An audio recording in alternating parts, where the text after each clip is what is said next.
जय हिंद साथियों, एक बार फिर से आप सबका हार्दिक स्वागत, अभिनंदन आपके अपने YouTube चैनल राष्ट्रीय डिफेंस एकेडमी पर।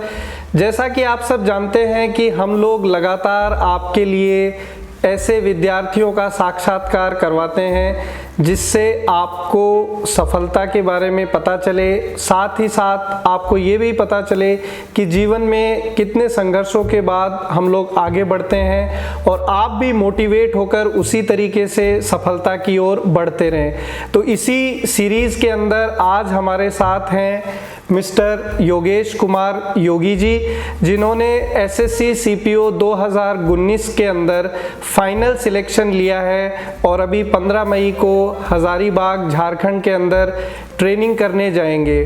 इनका ये सिलेक्शन एसएससी सीपीओ के द्वारा बीएसएफ यानी कि बॉर्डर सिक्योरिटी फोर्स के एसआई के पद पर हुआ है। ठीक है, तो सबसे पहले तो योगेश जी आपको बहुत बहुत बधाई कि आपने एसएससी की परीक्षा पास करी है और आपको बीएसएफ के अंदर सब इंस्पेक्टर का पोस्ट मिला है। तो सबसे पहले तो many congratulations. Thank you so much sir, and I am glad that I am over here. आपने मुझे इनवाइट किया आज इंटरव्यू देने के लिए, और मैं इस चैनल के माध्यम से और भी अपने दोस्तों को मोटिवेट कर सकूँगा तो मुझे बहुत खुशी होगी इस चीज़ की। Thank you so much for the invitation sir. बिल्कुल।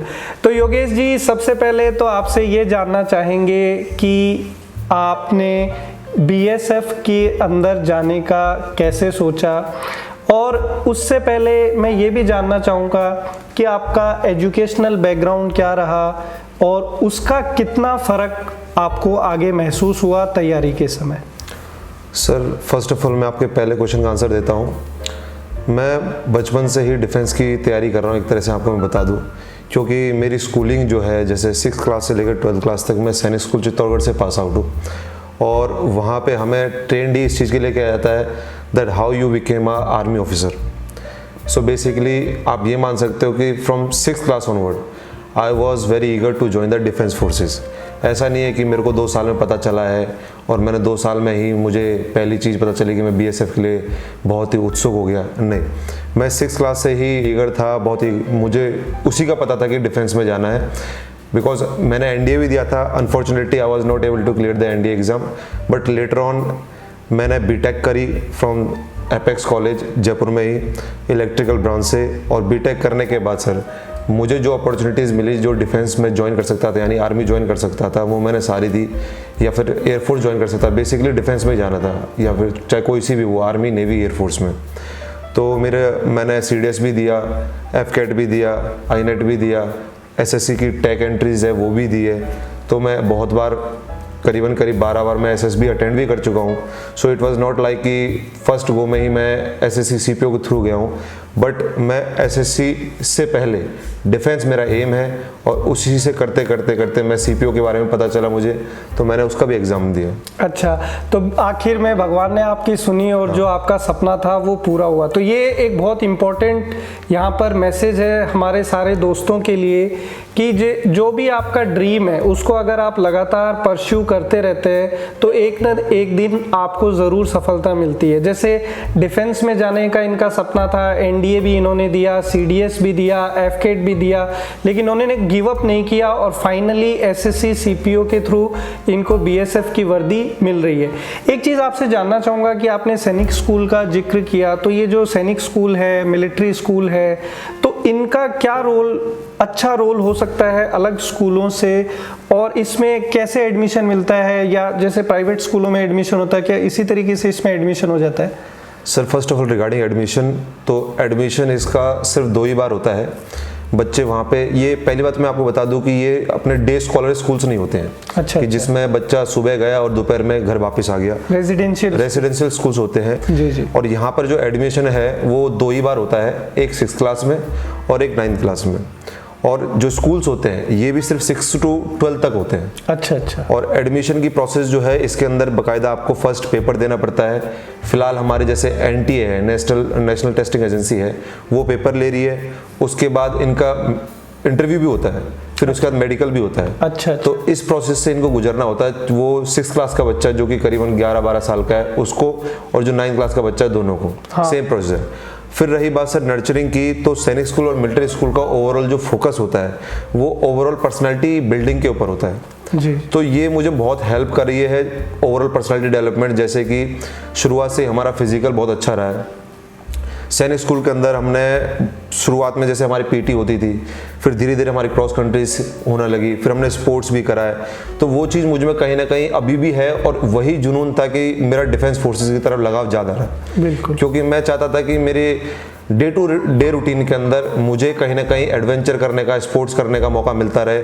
सो मैंने सोचा कि आगे क्या ऐसा ऑक्यूपेशन हो सकता है। तो आप भी जानते हो, मैं भी जानता हूँ और सभी जानते हैं कि वो सिर्फ डिफेंस ही है जो आपको ये चीज़ें प्रोवाइड कर सकती है। जी जी जी। तो मुझे एक्सपोजर शुरुआत से सैनिक स्कूल से मिलता रहा और उसकी वजह से मेरे पर्सनालिटी के अंदर अपने आप इंप्रूवमेंट आया, क्योंकि हमारा रूटीन पूरा फौज जैसा रूटीन होता था। फौज जैसा रूटीन होता था।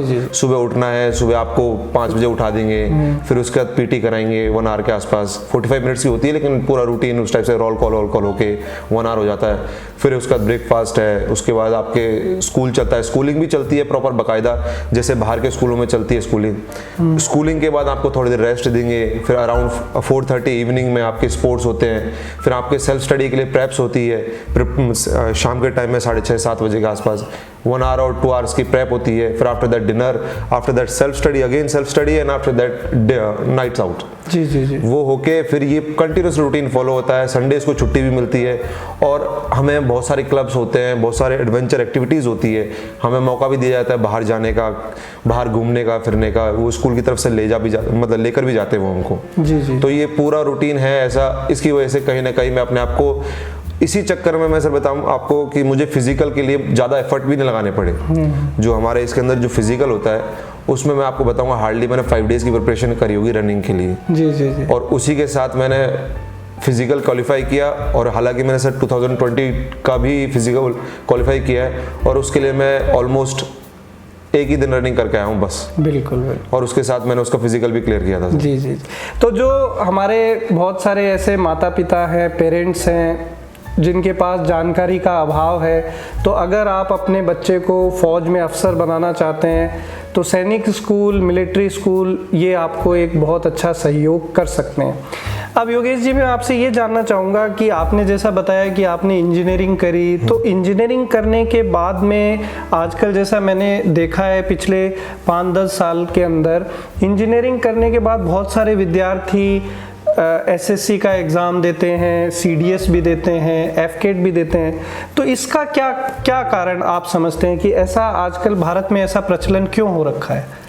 पहली बात तो सर, अगर रुझान की तरफ जाए तो आप भी जानते हैं इंडिया में ट्रेंड फॉलो होता है। जी जी। फिर चाहे वो इंजीनियरिंग का ट्रेंड हो या फिर मेडिकल का ट्रेंड हो। जी जी जी। पहले इंजीनियरिंग का ट्रेंड चलता आया था, हमने भी ट्रेंड में चलते हुए हमने भी एडमिशन लिया है, क्योंकि कहीं ना कहीं वो हमें, हालांकि मुझे तो डिफेंस में ही जाना था, तो मेरा एम भी यही था कि इंजीनियरिंग करके ही मैं डिफेंस की तैयारी करूंगा जैसा भी हो सकता है मेरे से।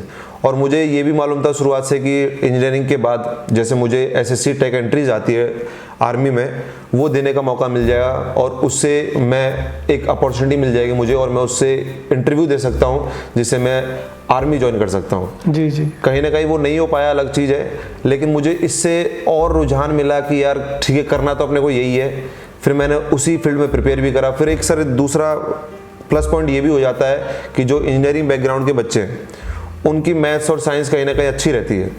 फिर जब वो आगे प्रिपेयर करते हैं जैसे एसएससी जैसे एग्जाम्स हैं, तो इनके अंदर बहुत हेल्प मिल जाती है उनको। जी जी। मैथ्स और इंग्लिश मेजर सब्जेक्ट। बिल्कुल बिल्कुल। मैथ्स और इंग्लिश मेजर सब्जेक्ट्स है, साइंस भी आती है, आप जानते हैं जीएस के अंदर साइंस भी कवर होती है। बीटेक में वो पढ़ते हैं। बिल्कुल। तो बीटेक में भी वो चलती आ रही है और वो एक तरह से कह सकते हैं कि टच में होती है। जी जी जी। अब जैसे आर्ट्स लेते तो आर्ट्स में वो कई चीजें छूट जाती है कम्प्लीटली। और फिर उसके बाद रही बात एसएससी की, तो सर अभी के टाइम पे जैसे बेरोजगारी चलती आ रही है, हालांकि सभी का तो एम यही नहीं होता है, लेकिन वो कुछ ट्रेंड फॉलो करते हैं, कुछ हमारे जैसे भी होते हैं कि जो डिफेंस में जाना चाहते हैं तो वो डिफेंस का ही ट्रेंड फॉलो करते हैं। हमें डिफेंस में जाना था तो इंजीनियरिंग करने के बाद भी मैंने कम्प्लीटली डिफेंस को ही दिया टाइम।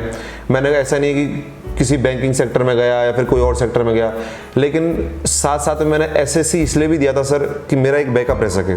जी जी जी। मैं इस चीज़ को और भी एस्पिरेंट्स को बताना चाहूँगा कि अगर आप डिफेंस में जैसे कि आर्मी, नेवी, एयरफोर्स के सीडीएस के पेपर दे रहे हैं, एफकेट के पेपर दे रहे हैं, तो इसके अगर उसमें साथ नहीं हो रहा है तो साथ साथ एसएससी बैकअप भी बहुत जरूरी है सर। जी जी जी, ये बहुत अच्छी बात ये बताया। क्योंकि अगर बैकअप नहीं हुआ तो बैकअप में आपको लगेगा, डिप्रेशन आ जाता कि है। 1 साल बाद आपको ऐसा फील होगा कि यार मेरा सिलेक्शन तो हो नहीं रहा, मेरे अगर मान लीजिए एग्जाम भी क्लियर हो रहे हैं, हालांकि मेरे तो एग्जाम क्लियर हुए थे, लेकिन उसके बाद मेरा एसएसबी नहीं क्लियर हुआ। जी जी। मैं कॉन्फ्रेंस आउट हूँ 4 बार, तो सर मुझे कहीं ना कहीं लगा कि यार ये चीज़ मेरे लिए नेगेटिव हो जाएगी। जी जी। और फिर मुझे हो सकता है बाद में पछताना हो जाए अपने आप पे कि यार क्यों तैयारी करी तूने, क्योंकि एक थोड़ा सा सोसाइटल प्रेशर भी रहता है कि हमें कोई ना कोई जॉब सिक्योर करनी है। बिल्कुल। तो उस चक्कर में भी मैं इसके साथ साथ एसएससी भी देता रहा। फिर मैंने एसएससी में 2019 की ये वैकेंसी थी, इसका पेपर दिया और फिर मेरा हुआ सर। बिल्कुल।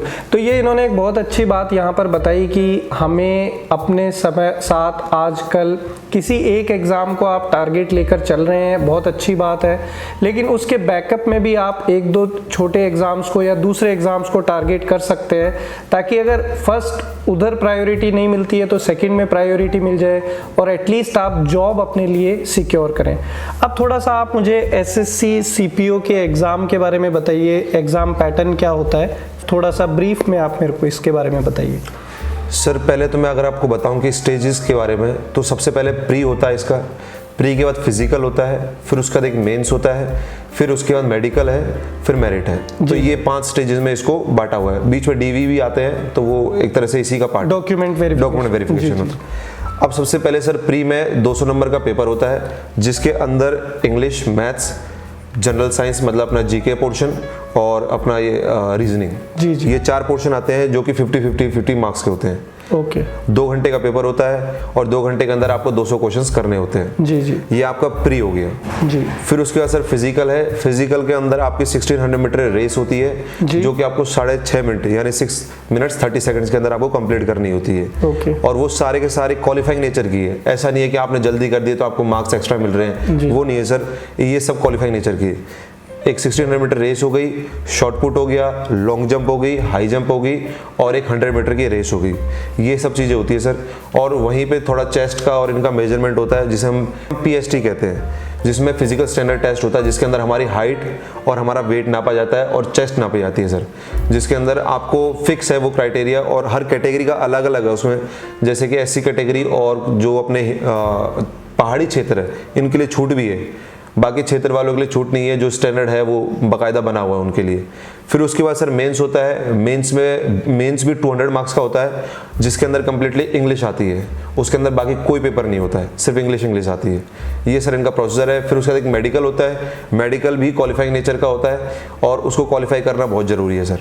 और अभी फिलहाल सर लास्ट ईयर से ही मतलब 2019 वाले से बैच से ही ये भी कर दिया है। जैसे बहुत सारे लोग क्या सोचते थे पहले मेडिकल के टाइम में कि अगर कोई दिक्कत आएगी तो उनको 45 डेज़ का या फिर 30 डेज़ का जो भी उनको रीमेडिकल मिल जाएगा, लेकिन लास्ट ईयर से इन्होंने क्या किया है कि नेक्स्ट डे ही रीमेडिकल भी कंडक्ट कराना शुरू कर दिया है। इसलिए अगर आप जैसे प्रिपेयर भी हो जाते हैं तो आप एकदम फिजिकली फिट रहे, जिससे कि आपको रीमेडिकल की नौबत ना आए। ये है सर।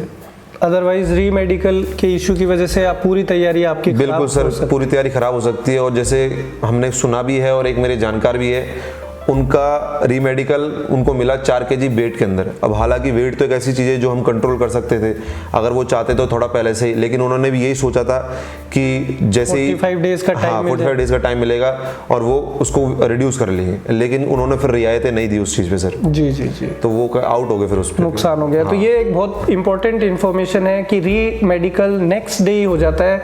तो आप जब एग्ज़ाम की प्रिपरेशन कर रहे हैं तो उसी समय अपने आप को फिजिकली फिट रखें ताकि री मेडिकल में बाहर होने की नौबत ना आए।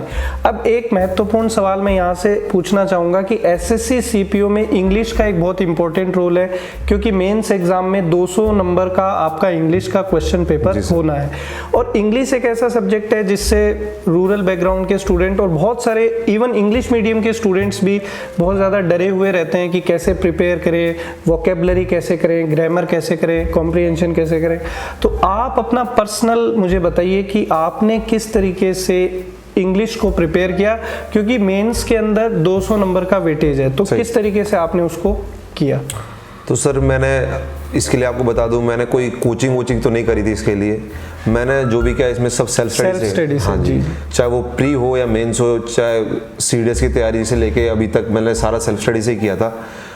तो मैं ये बताना चाह रहा हूँ, सेल्फ स्टडी से आप अच्छे से प्रिपेयर कर सकते हैं। और ऐसा नहीं है कि सर रूरल बैकग्राउंड के बच्चे हैं या फिर कोई हिंदी मीडियम का बच्चा है वो नहीं कर सकता है। मेरे साथ वाले कुछ ऐसे स्टूडेंट्स भी हैं जिनका कम्प्लीटली बैकग्राउंड रूरल है, लेकिन बहुत अच्छा मार्क्स स्कोर करे उन्होंने और उन्होंने फाइनल सिलेक्शन भी लिया है। जी जी। रही बात सर प्रिपेयर करने की, तो इंग्लिश के अंदर मैं आपको ये बताऊं, मुझे तो हालांकि कोई दिक्कत नहीं आई। मैंने जो बेसिक थे उनको और ब्रश अप किए और फिर उसके बाद उनको और क्लियर करा। लेकिन जैसे जो रूरल बैकग्राउंड से आ रहा है वो धीरे धीरे स्टार्ट कर सकता है। जैसे छोटे छोटे अपने पैराग्राफ्स आते हैं, फर्स्ट ऑफ ऑल अपने इंग्लिश पे थोड़ा बहुत काम करना शुरू कर सकता है वो। फिर अपने कॉम्प्रहेंशन के पैसेज आते हैं, उसमें 2 to 3 पैसेज आते हैं सर उसके अंदर। उसके लिए वो न्यूज़पेपर रीडिंग प्रीफर कर सकता है सर। न्यूज़पेपर रीडिंग से क्या है, एक तो सर वो फ्लो बन जाएगा जो अपने पेपर में आता है, और साथ साथ में जो वर्ड्स आते हैं, वोकेबलरी के जो वर्ड्स आते हैं वो उनको लिख सकते हैं अलग से। जैसे मैंने बीच में ये किया भी था, मुझे फील हो रहा था कि मैं इंग्लिश को छोड़ दिया है काफ़ी टाइम से, तो इसको वापस ब्रश अप करने के लिए एक काम करता हूँ कि जो वर्ड्स आ रहे हैं, जो एक्स्ट्रा वर्ड्स लग रहे हैं, तो इनको मैं लिख लेता हूँ, या फिर जो वर्ड्स मुझे समझ में नहीं आ रहे इनको मैं लिख लेता हूँ और इसके बाद इनको मैं बाद में एक बार वापस रिवाइज कर लूँगा। अब वो रिवीजन से यही हुआ सर कि जैसे कोई वो वर्ड्स रिपीट भी हो जाते थे तो मुझे बहुत अच्छा अंडरस्टैंडिंग बढ़ जाती थी कि इस क्वेश्चन के अंदर या फिर इस पैराग्राफ के अंदर कहना क्या चाह रहा है। फिर सर ग्रामर का भी पैसेज के अंदर बहुत अच्छा रोल है। न्यूज़पेपर रीडिंग करते करते करते हमें अपने आप पता नहीं चलता है कि जो हम ग्रामर सॉल्व कर रहे हैं इसके अंदर एरर पकड़ में भी आ गया है। जैसे एरर भी आते हैं सर इसके अंदर। तो आप न्यूज़पेपर रीड कर रहे हैं तो न्यूज़पेपर में क्या है कि अगर न्यूज़पेपर में गलती होगी तो आप पकड़ लेंगे। हालांकि न्यूज़पेपर में जैसे इंडियन एक्सप्रेस मैं प्रीफर किया सर, इंडियन एक्सप्रेस, क्योंकि ज़्यादा बड़ा न्यूज़पेपर भी पढ़ना नहीं चाहिए, क्योंकि हमारा मेन काम उस टाइम पे न्यूज़पेपर से सिर्फ आपको इंग्लिश पढ़नी है, ना कि आपको क्या कहते हैं कंटेंट निकाल के और अलग तरीके से जैसे यूपीएससी की तैयारी कर रहे हैं उस टाइप से नहीं है सर। मतलब न्यूज़पेपर बहुत अच्छी हेल्प करता है अपनी थ्रू आउट द प्रिपरेशन। फिर दूसरी बात सर, मैंने बुक्स भी प्रीफर करी है, जैसे प्लेन टू पैरामाउंट बुक्स है, क्योंकि कहीं ना कहीं सभी का होता है, चाहे इंग्लिश मीडियम का बच्चा हो या हिंदी मीडियम का बच्चा हो, ग्रामर जो है थोड़ा बहुत डराती है सबको सर। और वो ग्रामर डराती है तो अगर आप उसको पढ़ेंगे नहीं शुरुआत से तो वो कहीं ना कहीं दिक्कत देगी। तो मैंने ब्रश अप करने के लिए कम से कम प्लेन टू पैरामाउंट 3-4 बार पढ़ी थी सर। जी जी जी। प्लेन टू पैरामाउंट मैं गया था, प्लेन टू पैरामाउंट के मैं बेसिक से पूरा, जैसे नाउन अगर शुरुआत कर रहा हूँ मैं, नाउन आर्टिकल सारा कुछ प्रिपोजिशन सारा का सारा मैंने पहले एक बार रीडिंग मारी है, फिर उसके बाद मैंने वापस रीडिंग मारी है, फिर उसके जो पीछे के क्वेश्चन थे जो 40-50 क्वेश्चन दिए होते हैं वो क्वेश्चन किए साथ साथ में, फिर एक बार रीडिंग मारी है। वो रीडिंग मारने के बाद फिर मैंने जो अपनी दूसरी एकेसिंग है उसके एरर्स वेरर जो भी उसके प्रिपोजिशंस वाले पार्ट है या फिर कॉम्प्रहेंशन वाले पार्ट है वो सॉल्व करें, तो उससे काफी अच्छी मतलब अंडरस्टैंडिंग भी हो गई और मेरा फ्लो भी अच्छा आ गया था सर। जी जी। और ये हर किसी के लिए लागू होता है सर, चाहे फिर वो रूरल बैकग्राउंड से आ रहा है फिर अर्बन से आ रहा है, चाहे हिंदी मीडियम से चाहे इंग्लिश मीडियम से। जी जी जी। तो एक बहुत ही सिस्टमेटिक तरीके से इन्होंने प्रिपरेशन करी। ग्रामर के लिए प्लेन टू पैरामाउंट को 4-5 बार सॉल्व किया, फिर उसके बाद में वोकेबलरी के लिए, कॉम्प्रिहेंशन के लिए ए.के. सिंह की जो बुक है एमबी पब्लिकेशंस की प्रीवियस ईयर की जिसमें एसएससी के पेपर्स आते हैं उसको इन्होंने थॉरोली सॉल्व किया और फाइनली इंग्लिश को अच्छा करके सिलेक्शन की ओर गए। ठीक है, तो इंग्लिश से डरने की ज़रूरत नहीं है, पढ़ने की ज़रूरत है। ठीक है, अगर आप पढ़ेंगे तो आप आराम से इंग्लिश को इम्प्रूव कर सकते हैं। और फिजिकल एफिशिएंसी के लिए तो इनको प्रॉब्लम आनी ही नहीं थी क्योंकि सैनिक स्कूल से थे तो फिजिकल अच्छा था। तो बाकी लेकिन जो सिविल बैकग्राउंड से जो स्टूडेंट्स हैं जिन्होंने ऐसी स्कूलों से पढ़ाई नहीं करी है तो फिजिकल के लिए वो किस तरीके से प्रिपेयर कर सकते हैं अपने आप को? सर इसमें थोड़ा सा मोटिवेशन की ज़रूरत है। जैसे बहुत सारे, अगर मैं रियलिटी की बात करूं तो बहुत सारे हम एसएससी की तैयारी कर रहे होते हैं और उनका मेन फोकस सीजीएल के ऊपर होता है। जी जी।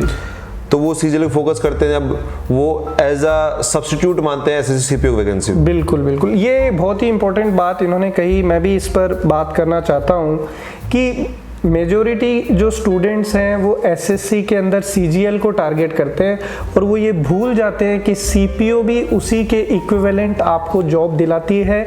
सब इंस्पेक्टर की पोस्ट कोई छोटी पोस्ट नहीं होती है। तो वो स्टूडेंट्स जो फिजिकली फिट हैं, बॉयज़ एंड गर्ल्स दोनों इसमें जा सकते हैं। तो जो फिजिकली फिट हैं और अच्छा पढ़ने में, जिनकी इंग्लिश अच्छी है, उनके लिए बहुत अच्छा ऑप्शन एसएससी सीपीओ है। क्योंकि सर सीपीओ जो है आपको, मैं अगर मैं बात करूँ तो एक जो बैलेंस बच्चा है वो सीपीओ गारंटेड क्लियर कर जाएगा। जी बिल्कुल, जो थोड़ा फिजिकली भी ठीक है और थोड़ा पढ़ने में भी एवरेज है। बिल्कुल, पढ़ाई में भी अच्छा है, फिजिकली भी ठीक है, वो पक्का सीपीओ क्लियर कर जाएगा। फिर रही बात सीजीएल की, तो सीजीएल में आप भी जानते हैं कि सर कहीं ना कहीं बच्चे को एक बार प्री क्लियर हुआ, उसके बाद डेडिकेटेडली या तो मैथ्स और इंग्लिश दोनों ही पढ़ने पड़ते हैं, उसमें फिजिकल का कोई रोल नहीं आता है। और अधिकतर बच्चे, मैंने जैसा अभी बताया कि सब्स्टिट्यूट के तौर पे मानते हैं, तो सब्स्टिट्यूट में वो क्या करते हैं कि सर वो यही सोचते हैं कि अब जब फिजिकल आएगा तब देख लेंगे, तो वो उस टाइम पे फिर वो उनका ये भी नहीं होता, फिर वो भी नहीं होता है। जी, बीच में कहीं ना कहीं अटक जाते हैं सर वो। लेकिन जो डेडिकेटेडली या तो सीजीएल की प्रिपरेशन कर रहा है या फिर अगर बैलेंस करके चल रहा है तो वो सीपीओ आराम से क्लियर कर जाएगा। फिर मैं अगर बताऊं सर फिजिकल के लिए, तो फिजिकल के लिए नॉर्मल अपन जैसे डे रूटीन बना के वॉकिंग कर सकते हैं, जॉगिंग कर सकते हैं, कोई ज़्यादा एफर्ट्स भी नहीं डालने। लेकिन जिनको लग रहा है कि उनका वेट ज़्यादा है और जो सीपीओ के थ्रू आना चाहते हैं, तो वो सर थोड़ा सा रनिंग को कंटिन्यू रखें। और स्पोर्ट्स एक्टिविटीज़ है, जैसे शाम के टाइम में अगर आप, मैं तो ये नहीं कहूँगा कि फुटबॉल मिल जाएगा हर किसी को, लेकिन बैडमिंटन जैसे गेम है जो कि ईजिली अवेलेबल हो सकते हैं, तो बैडमिंटन खेल सकते हैं। शाम के टाइम में कोई और एक्टिविटी है, उनको लग रही है कि ये एक्टिविटी मेरे आसपास में हो रही है, तो वो उसमें भी इन्वॉल्व हो सकते हैं। बास्केटबॉल जैसे गेम है, आसपास में हो रहे हैं, तो करना चाहिए सर ये। तो ये एक्टिविटीज़ करते करते करते ही स्टेमिना अपने आप बन जाता है और वो पता भी नहीं चल पाता है। बहुत बार ऐसा होता है। अगर आप एफर्ट डालना चाहते हैं तो आप सुबह रनिंग करिए, थोड़ा एक्सरसाइज करिए, जिम भी जाना चाहते हैं तो आप जिम भी जाइए, क्योंकि आपको मेन तो वेट पे काम करना है सर। जैसे बीएमआई के अकॉर्डिंग भी होता है सर, जैसे किसी की हाइट है 170 सेंटीमीटर, तो उसका अप्रॉक्सीमेट वेट जो चलेगा सर वो 65 टू 70 केजी के आसपास चलेगा। जी। तो इसमें ही उसको वेट रखना पड़ेगा। 2-3 KGs up and 2-3 KGs down चल जाता है। जी। कोई इतना इशू नहीं आता है। लेकिन उसके अंदर 7-8 केजी अप होगा तो वो नहीं चलेगा सर, वो कहीं ना कहीं उसको फिर फिजिकल में आउट कर देंगे। और मेडिकल में भी फिर वेट मेजर होता है तो उसमें भी आउट कर देंगे सर, क्योंकि दोनों टाइम में वेट मेजर होते हैं। तो ये चीज़ें ध्यान रखने वाली बात है। और कंटिन्यूसली अगर कोई करता रहता है तो उसको इतना इशू भी नहीं आता सर। जी। तो ये कंटिन्यूटी की बात है। कंटिन्यूसली अगर आप कर रहे हो तो आप फिजिकली आराम से फिट हो जाओगे। जी। फिर रही बात मेरी, तो मैं तो सर थोड़ा अपने आप में क्या स्पोर्ट्स करता रहता था। जी। तो मुझे, मैं ऐसा नहीं अपनी तारीफ करूंगा, लेकिन मैं स्पोर्ट्स खेलता रहता था। इस चक्कर में मुझे अलग से रनिंग के लिए एफर्ट नहीं डालने पड़े।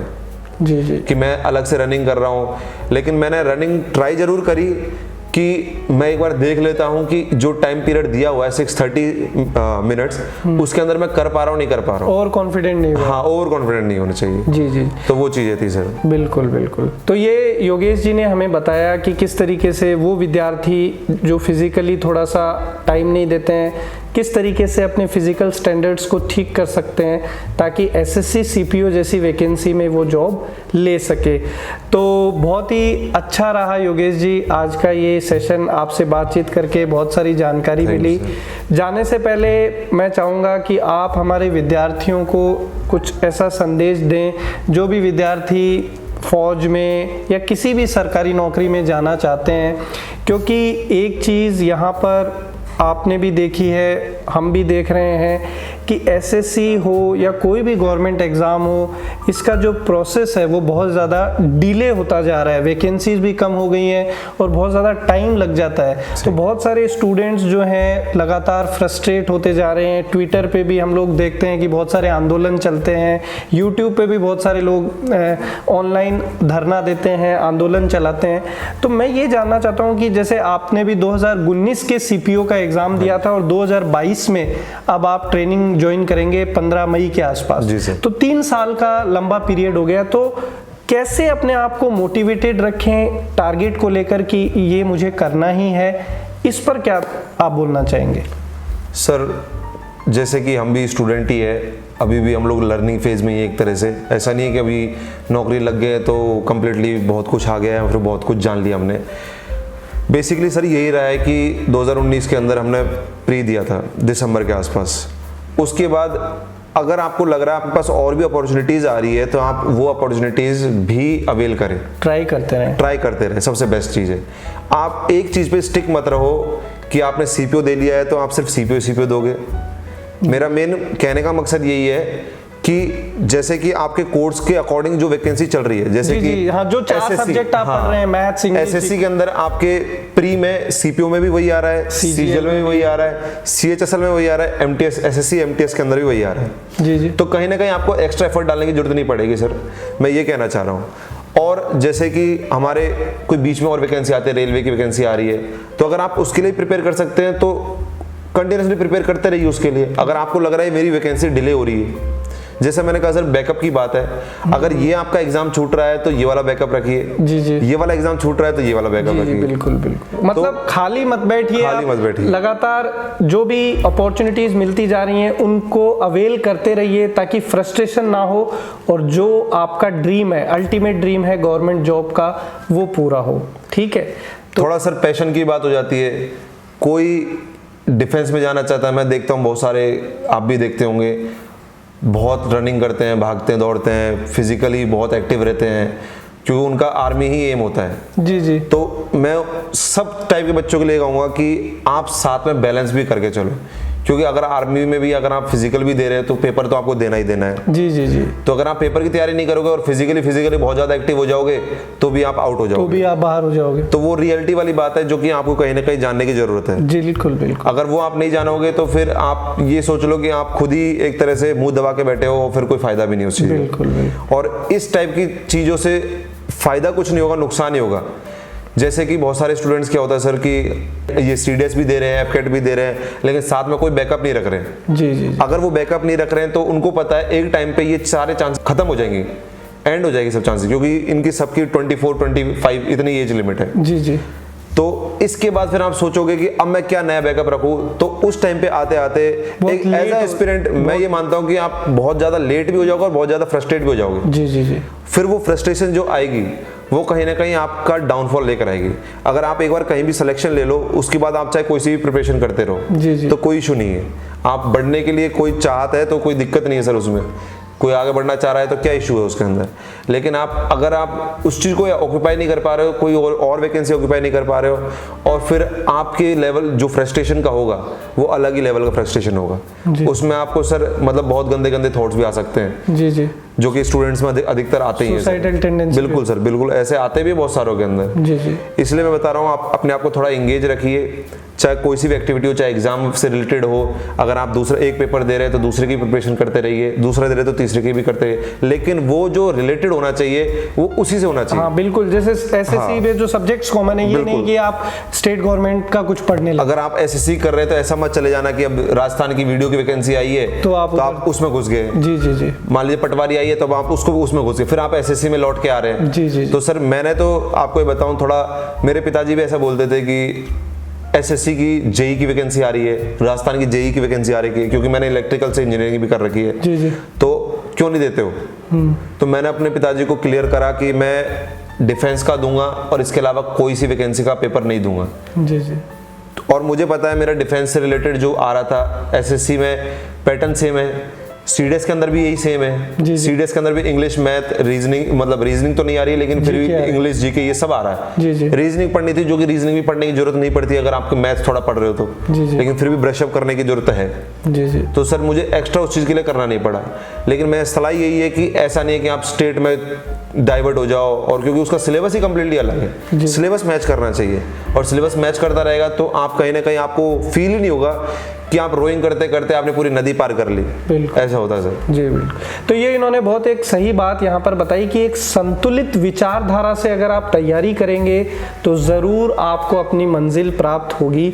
उम्मीद करता हूँ कि जितने भी साथी ये देख रहे हैं, सुन रहे हैं और आगे भविष्य में सुनेंगे, वो योगेश जी की बातों से उत्साहित होंगे, मोटिवेटेड होंगे और अपने लक्ष्य को और ज़्यादा ऊर्जा के साथ प्राप्त करने के प्रयास में जुट जाएंगे। तो इसी के साथ आपसे विदा चाहेंगे। एक बार फिर से योगेश जी आपको बहुत बहुत बधाई। Thank you sir, thank you so much. चलिए दोस्तों, आपसे विदा लेने का समय आ गया है। जय हिंद, जय भारत।